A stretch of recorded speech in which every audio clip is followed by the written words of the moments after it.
Okay, so give me your broad strokes about the MMA match that was on TV last night, because it wasn't surreal to you. It was sort of surreal to me. You know, I reckon it took me 20 minutes to realise I was watching the debate and not an episode of Big Brother. It was just... Yes, it looked a lot like it looked like a reality show. I'm surprised that Donald Trump didn't actually take money out of his pocket at one point. I thought, I mean, honestly, the history. Listen, I'm not a fan of either of them. I will not vote for either one of them. But it was a bit of a reality disaster there. However, look, he was on Lester point. lost it. He was on, but the point is, he was great in the beginning. I thought he was right on point until he took the bait.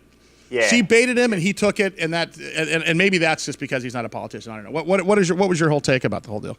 Look, I think Donald was less of a bully last night. I think he's had some counselling and some coaching. He was dressed differently. He acted differently. He didn't do baby faces like he usually does. Yeah.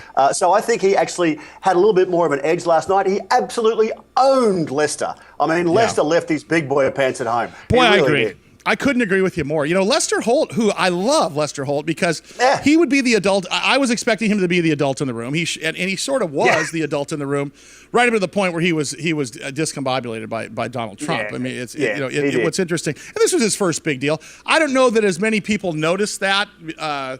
But it'd be interesting to see if he'll moderate again. You know, it's interesting to see if he'll moderate the other two debates. We'll see. I think both candidates kept pulling him up, saying, hang on, Lester, and he actually stopped at speaking. And I thought, that's not a moderator. A moderator takes control of the process. But anyway. What I thought was interesting, back to Donald Trump, is that he no longer looks like a TV star to me. I don't know if it's his, I mean, because before... You know, he had, I don't know, and listen, I'm not a fashion maven, but I tell you, this new campaign manager of his is doing something to him because he does look different. I mean, he's on point, but now he's starting to look different. Did you catch that at all? Was that even, or is that just me?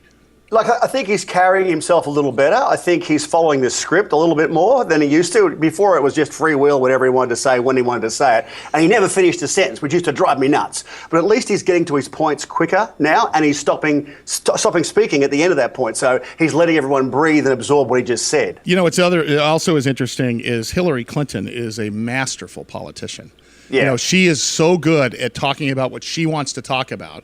And you can chase a rabbit. She's going to bring it right back to talk about exactly. I mean, she'll avoid a question, and she will talk about the things that are easy for her to talk about and are safe for her to talk about. Did you catch that too? I did, absolutely. She kept going to the same place, and even it was totally off topic. The answer had nothing to do with the question, and I kind of figured, did I just miss something? Did I fast forward here? What went wrong here? But it was her way of just saying, I don't want to answer that. I do want to talk about this. I'll keep going. And again, Lester should have pulled that stuff up and said, please answer the question, get back on topic, get back on point. But let's take on the abundance part of this debate because the other stuff is not business related. Look at the security part of it is all well and good, and I know that's something that they're always at the ready for.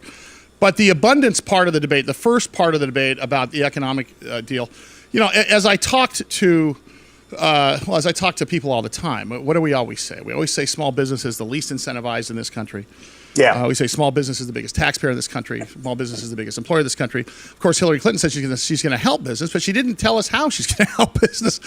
She didn't say she's going to repeal the minimum wage. She didn't say that she's going to make workers' comp go away. She didn't talk about the Unaffordable Care Act. Did you even see one example of how she's going to help business?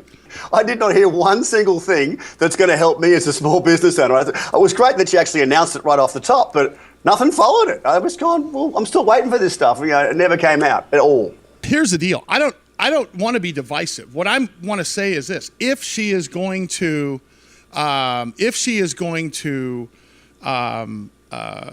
be our president, let's just say it happens. At that point, I don't care about attacking. What I really want to know is how is she going to blow up? How is she going to reduce the debt? How is she going to fix the economy, which is the worst economy of any president in history at this point? And the first president in history to not have a 3% GDP growth. I mean, what I want to know is, okay, so let's just get all the bickering aside. Let's say she wins. What are you going to do? Exactly. And that's a big point, because I talk to small businesses across the world every other day of the week, standing on stage in rooms of thousands of these guys that are all sitting there wondering what's next. And come January, they're going to want to see some sort of a path, because they want to know that they can protect their future as they employ more people, grow their business, get about their business, and not have to worry about a repeat of 2008 and the disaster we saw then. I think a lot of guys are still in pain from that, and they remember what happened, and they remember how long it's taken them to rebuild their business. They want to know how you're going to support them. I don't care who gets in. Either way, they need to know they've got support. The other thing that bothered me about this, and I'll wrap up with this, is did I see an endorsement for her book during the? Did I catch Yes. her actually advertising during a presidential debate? Because I think 20 I did. 20 minutes in, she said, you can see that in my book, Stronger Together. And look, I tell you what, I speak at 50 engagements a year to thousands of people across the world. I never, ever sell a book from stage. Never have, never will, don't need to. I mean, I make $2 a book on every sale. Why would I bother wasting that space? And you did it during a presidential debate. Yeah, no, exactly. I cannot believe that. No, it was interesting that she even thought about doing that. Troy, thank you so much. Troy Hazard, TroyHazard.com.